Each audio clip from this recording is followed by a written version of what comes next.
Na madrugada de 9 de abril de 1940, a Segunda Guerra Mundial entrou em um de seus capítulos mais silenciosos, rápidos e, ao mesmo tempo, mais reveladores. Enquanto a Europa já estava em chamas, um pequeno país do norte seria engolido quase sem tempo para reagir. A invasão da Dinamarca não foi marcada por grandes batalhas, longos cercos ou resistência heroica em larga escala. Ela foi marcada por algo ainda mais perturbador: a sensação de que a guerra podia vencer antes mesmo de ser lutada. A Dinamarca acordou naquele dia sob o som distante de aviões alemães e o avanço rápido de tropas que cruzavam suas fronteiras terrestres e marítimas. Em poucas horas, a decisão mais importante da campanha já havia sido tomada, não no campo de batalha, mas nos gabinetes do governo dinamarquês. A rendição veio quase imediatamente. A guerra, para a Dinamarca, duraria apenas algumas horas. Mas essa rapidez não significava irrelevância. Pelo contrário, a invasão da Dinamarca foi um ensaio estratégico, um teste de método e uma demonstração brutal de como a Alemanha pretendia conduzir a guerra na Europa. Foi ali que o Terceiro Reich mostrou que nem toda conquista precisava ser sangrenta para ser decisiva. Para Hitler, a Dinamarca não era um objetivo militar isolado. Ela fazia parte de um plano muito maior: garantir o controle do Mar do Norte, proteger rotas estratégicas, assegurar o acesso à Noruega e impedir que o Reino Unido estabelecesse bases no norte da Europa. A Dinamarca era uma peça no tabuleiro, pequena, mas indispensável. Do ponto de vista dinamarquês, a situação era desesperadora desde o início. O país tinha um exército pequeno, mal equipado e consciente de suas limitações. Não havia profundidade estratégica, não havia aliados próximos capazes de intervir a tempo e não havia esperança real de resistência prolongada. A alternativa à rendição era simples e brutal: destruição total e ocupação violenta. A Alemanha sabia disso e explorou essa realidade com precisão cirúrgica. A invasão foi planejada para ser rápida, esmagadora e psicológica. Aviões sobrevoaram Copenhague. Tropas desembarcaram em pontos-chave. Mensagens claras foram enviadas ao governo dinamarquês: resistir significaria bombardeios imediatos contra civis e a capital. Diante dessa ameaça, a liderança dinamarquesa enfrentou uma escolha impossível: lutar por honra e sofrer perdas devastadoras, ou preservar vidas ao custo da soberania. Em poucas horas, a decisão foi tomada. A Dinamarca se tornou o país ocupado mais rapidamente em toda a Segunda Guerra Mundial. Mas essa aparente simplicidade esconde uma realidade muito mais complexa. A ocupação da Dinamarca não foi apenas um ato militar. Ela foi um experimento político, uma ocupação modelo que serviria como laboratório para o controle de territórios europeus. O Reich tentou governar a Dinamarca de forma diferente, explorando cooperação, mantendo instituições locais e evitando repressão aberta, ao menos nos primeiros anos. Neste vídeo, vamos entender por que a Dinamarca foi invadida, como a operação foi executada em tempo recorde, por que o país escolheu se render quase sem lutar e quais foram as consequências profundas dessa decisão. Porque, embora breve, a invasão da Dinamarca revela uma verdade incômoda sobre a guerra: nem toda derrota acontece no campo de batalha. Às vezes, ela acontece antes mesmo do primeiro tiro. Para entender por que a Dinamarca caiu em questão de horas, é preciso olhar além de suas fronteiras.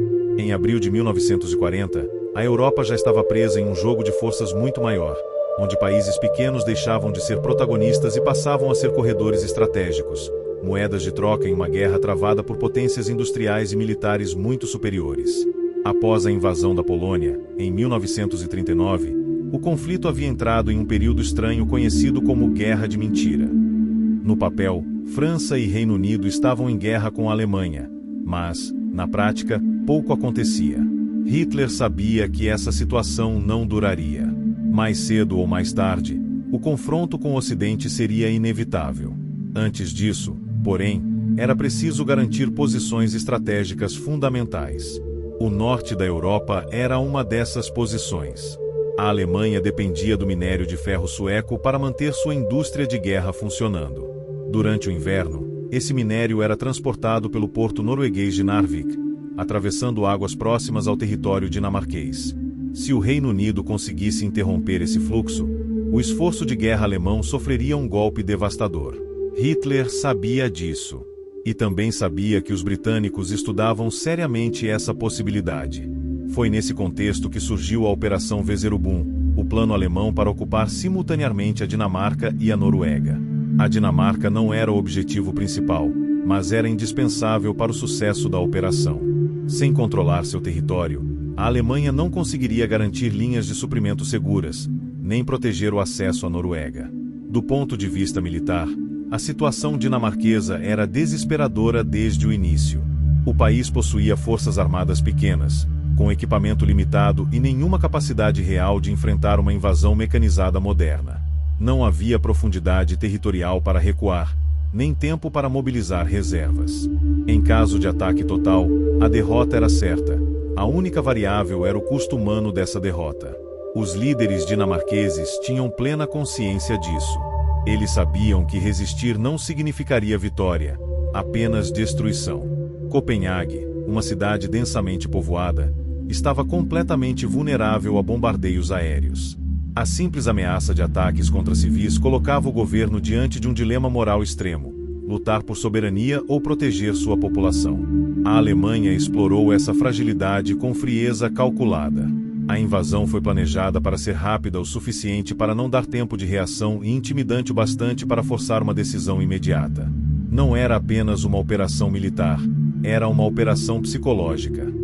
Quando as tropas alemãs cruzaram a fronteira e aviões começaram a sobrevoar a capital, a mensagem era clara: a resistência não mudaria o resultado, apenas aumentaria o sofrimento. Em poucas horas, a liderança dinamarquesa compreendeu que a guerra, para eles, já estava decidida antes mesmo de começar. A rendição não foi um ato de covardia simples, como muitas vezes se retrata. Foi uma decisão tomada sob pressão extrema, em um contexto onde todas as alternativas levavam à derrota. A questão não era se a Dinamarca cairia, mas como ela cairia, em silêncio ou em ruínas. E é exatamente a partir dessa escolha que a história da ocupação dinamarquesa se torna tão singular. Porque, ao contrário de outros países ocupados, a Dinamarca viveria uma guerra estranha, marcada por cooperação forçada, resistência discreta e uma tentativa constante de preservar sua sociedade sob domínio inimigo. A invasão terminou em horas. Mas as consequências dessa decisão ecoariam por anos. Na madrugada de 9 de abril de 1940, a Dinamarca ainda dormia quando a Alemanha iniciou uma das operações militares mais rápidas e silenciosas da Segunda Guerra Mundial.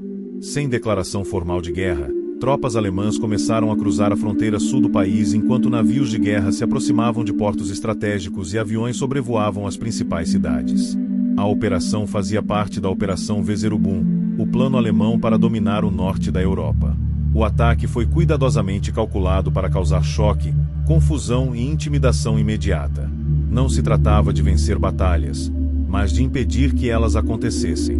A Wehrmacht avançou simultaneamente por terra, mar e ar, ocupando pontos vitais antes que o exército dinamarquês pudesse sequer compreender a dimensão da ameaça. As forças armadas da Dinamarca eram pequenas e estavam mal preparadas para um conflito moderno. O país mantinha uma postura de neutralidade e jamais imaginou que seria alvo direto de uma invasão em larga escala. A maioria das unidades estava dispersa, com pouca mobilidade e quase nenhum armamento pesado capaz de enfrentar tanques e aviões alemães. Quando as primeiras colunas alemãs atravessaram a fronteira, houve resistência pontual. Pequenos grupos de soldados dinamarqueses tentaram reagir, especialmente no sul do país. Alguns confrontos armados ocorreram, e houve baixas dos dois lados. Mas essas ações foram rapidamente neutralizadas pela superioridade alemã em homens, equipamentos e coordenação. Ao mesmo tempo, paraquedistas e tropas aerotransportadas garantiam o controle de pontos estratégicos, enquanto a marinha alemã assegurava portos essenciais. Aviões da Luftwaffe voavam baixo sobre Copenhague, em uma clara demonstração de força. A mensagem era inequívoca: qualquer tentativa de resistência prolongada seria respondida com bombardeios diretos contra a capital. Dentro de poucas horas, o governo dinamarquês já enfrentava uma situação impossível. O rei, o parlamento e os ministros foram informados de que, caso a rendição não fosse imediata, ataques aéreos devastariam áreas civis. Copenhague, uma cidade densamente povoada e praticamente indefesa contra bombardeios, estava completamente vulnerável. O exército dinamarquês não tinha condições de proteger a população. Não havia aliados próximos capazes de intervir a tempo. Não existia um plano realista de defesa nacional. Resistir significaria transformar o país em um campo de batalha sem qualquer chance de vitória. Às 6 horas da manhã, apenas algumas horas após o início da invasão, o governo tomou a decisão que marcaria a história do país. A Dinamarca se renderia. A ordem foi dada para cessar fogo e evitar qualquer escalada do conflito. A guerra, para a Dinamarca, havia terminado antes mesmo de começar de fato. A rendição não significou o fim imediato da presença militar alemã. Tropas continuaram avançando para ocupar posições estratégicas, bases militares e centros administrativos. Mas tudo ocorreu de forma relativamente organizada, sem destruição em massa. A Alemanha alcançara exatamente o que desejava: controle total do território com custo mínimo. Do ponto de vista alemão, a operação foi um sucesso absoluto. Em menos de um dia, um país inteiro havia sido neutralizado, garantindo rotas seguras para a ofensiva na Noruega e fortalecendo a posição do Reich no Mar do Norte. A invasão da Dinamarca tornou-se um exemplo claro de como a Alemanha pretendia usar pressão psicológica, ameaça direta e velocidade como armas tão eficazes quanto tanques e canhões. Para os dinamarqueses, porém, aquele dia marcou o início de uma ocupação complexa e ambígua. O país estava oficialmente sob domínio alemão, mas manteria, ao menos inicialmente, seu governo, seu rei e suas instituições. Era uma situação inédita, que levantava uma pergunta inquietante: até que ponto a soberania ainda existia? A invasão havia durado horas, mas a ocupação duraria anos. Com a rendição oficial ainda nas primeiras horas de 9 de abril de 1940, a Dinamarca entrou em uma fase inédita da Segunda Guerra Mundial. Uma ocupação quase sem combate, mas carregada de tensões políticas, morais e estratégicas. Diferente do que ocorreria na Polônia, na França ou na União Soviética, a Alemanha decidiu adotar na Dinamarca uma política que ficou conhecida como ocupação modelo. O governo dinamarquês permaneceu formalmente em funcionamento. O rei continuou no país. O parlamento não foi dissolvido imediatamente. A administração civil, a polícia e o sistema judiciário seguiram operando. Para Berlim, essa estratégia tinha um objetivo claro: manter estabilidade, evitar revoltas e garantir que o território permanecesse funcional como rota logística e zona segura para operações no norte da Europa. Essa aparente normalidade, porém, era profundamente enganosa. Na prática, a soberania dinamarquesa havia sido drasticamente limitada. Decisões estratégicas estavam nas mãos da Alemanha. Tropas alemãs circulavam livremente. A censura à imprensa foi imposta. Partidos políticos eram pressionados. A economia passou a servir, direta ou indiretamente, aos interesses do Reich. O país estava ocupado, mesmo que sem ruínas fumegantes. Durante os primeiros anos, a política de cooperação funcionou relativamente bem para os alemães.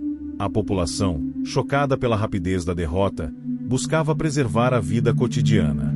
Muitos acreditavam que colaborar parcialmente era a única forma de evitar repressões severas. A guerra parecia distante. As ruas não estavam destruídas. O terror aberto ainda não havia chegado. Mas essa estabilidade era frágil. Com o passar do tempo, a pressão alemã aumentou. Exigências políticas tornaram-se mais duras. A censura se intensificou. Grupos opositores começaram a ser perseguidos. A população, lentamente, passou a perceber que a ocupação não era temporária nem benigna. A guerra estava presente, mesmo que silenciosa. A partir de 1942, a resistência dinamarquesa começou a se organizar de forma mais efetiva. Sabotagens contra a infraestrutura ferroviária, fábricas e comunicações tornaram-se mais frequentes. Jornais clandestinos surgiram. Informações passaram a ser transmitidas aos aliados. O conflito, antes invisível, começava a emergir das sombras. Um dos episódios mais marcantes da ocupação dinamarquesa foi a proteção da comunidade judaica. Quando os alemães decidiram iniciar deportações em 1943, uma mobilização extraordinária da sociedade dinamarquesa entrou em ação. Civis, pescadores e membros da resistência ajudaram milhares de judeus a escapar para a Suécia neutra. Foi uma das mais bem-sucedidas operações de resgate de judeus em toda a Europa ocupada. Esse ato demonstrou que, apesar da rendição inicial, a Dinamarca não havia perdido completamente sua capacidade de escolha moral. A resistência não se manifestava apenas com armas, mas também com solidariedade, organização e desobediência civil. Em 1943, a situação atingiu um ponto de ruptura. Greves, protestos e sabotagens tornaram a política de ocupação modelo insustentável. A Alemanha respondeu dissolvendo o governo dinamarquês e impondo uma ocupação mais direta e repressiva. A ilusão de normalidade chegava ao fim. A partir desse momento, a Dinamarca passou a viver uma ocupação mais semelhante à de outros países europeus, com repressão mais aberta, prisões e confrontos diretos com a resistência. A guerra, que começara de forma silenciosa, agora mostrava seu rosto mais duro. Quando a Alemanha finalmente se rendeu em 1945, a Dinamarca emergiu do conflito marcada por uma experiência singular. O país havia sido ocupado quase sem lutar, mas não sem sofrer. Havia preservado parte de suas instituições, mas enfrentado dilemas morais profundos. Havia colaborado em alguns momentos, resistido em outros, e sobrevivido em um equilíbrio extremamente delicado. A invasão durou horas. A ocupação, anos. E suas consequências ecoariam muito além do fim da guerra. A invasão da Dinamarca permanece como um dos episódios mais paradoxais da Segunda Guerra Mundial. Em um conflito marcado por destruição em massa, batalhas colossais e milhões de mortos, a Dinamarca caiu quase sem lutar. Não houve frentes em chamas, não houve longos cercos, não houve cidades arrasadas no primeiro dia. Ainda assim, o significado histórico dessa invasão é profundo, inquietante e essencial para entender como a guerra moderna pode ser vencida antes mesmo de ser travada. A rendição dinamarquesa em poucas horas não foi simplesmente fruto de fraqueza militar. Ela foi o resultado de uma leitura fria e realista da situação estratégica. O país não tinha como resistir a uma potência industrial e militar como a Alemanha. Não havia aliados próximos capazes de intervir. Não havia profundidade territorial para recuar. Resistir significaria apenas transformar a capital e a população civil em alvos imediatos. A escolha feita pelo governo dinamarquês foi, acima de tudo, uma tentativa desesperada de preservar vidas, mesmo ao custo da soberania. Para a Alemanha, a invasão da Dinamarca foi um sucesso exemplar. Ela garantiu controle estratégico do norte da Europa, assegurou rotas vitais para a ocupação da Noruega e demonstrou ao mundo que a guerra não precisava ser travada apenas com tanques e artilharia. A ameaça, a velocidade e o choque psicológico podiam ser tão eficazes quanto o combate direto. A Dinamarca tornou-se prova de que um país podia ser derrotado antes que seus soldados tivessem tempo de lutar. Mas a história não termina na rendição. A ocupação dinamarquesa revelou que a guerra também é feita de zonas cinzentas, escolhas morais difíceis e resistências silenciosas. A chamada ocupação modelo mostrou seus limites com o passar do tempo. A colaboração inicial, muitas vezes vista como pragmatismo, passou a ser questionada à medida que a pressão alemã aumentava. Aos poucos, a sociedade dinamarquesa percebeu que preservar a normalidade tinha um preço crescente, e que a neutralidade sob ocupação era, em última instância, uma ilusão. A resistência, quando surgiu, não veio apenas na forma de armas e sabotagens, mas também de solidariedade coletiva, desobediência civil e coragem moral. O resgate quase total da população judaica dinamarquesa permanece como um dos capítulos mais notáveis da guerra, mostrando que mesmo sob domínio inimigo ainda era possível escolher o lado da humanidade. A invasão da Dinamarca nos ensina que nem todas as derrotas são barulhentas e nem todas as vitórias são absolutas. Um país pode cair rapidamente e ainda assim preservar algo essencial de si mesmo. Pode perder o controle militar e ainda assim, manter a capacidade de agir moralmente. Pode ser ocupado, mas não completamente quebrado. No grande panorama da Segunda Guerra Mundial, a Dinamarca raramente ocupa o centro das atenções. No entanto, sua experiência expõe uma verdade desconfortável. A guerra moderna não é apenas sobre vencer batalhas, mas sobre quebrar vontades, impor escolhas impossíveis e dominar antes que a resistência possa se formar. A invasão durou horas. A ocupação durou anos. E as lições que ela deixou continuam relevantes até hoje. Porque, às vezes, a guerra não começa com o primeiro tiro. Ela começa no momento em que não há mais como lutar.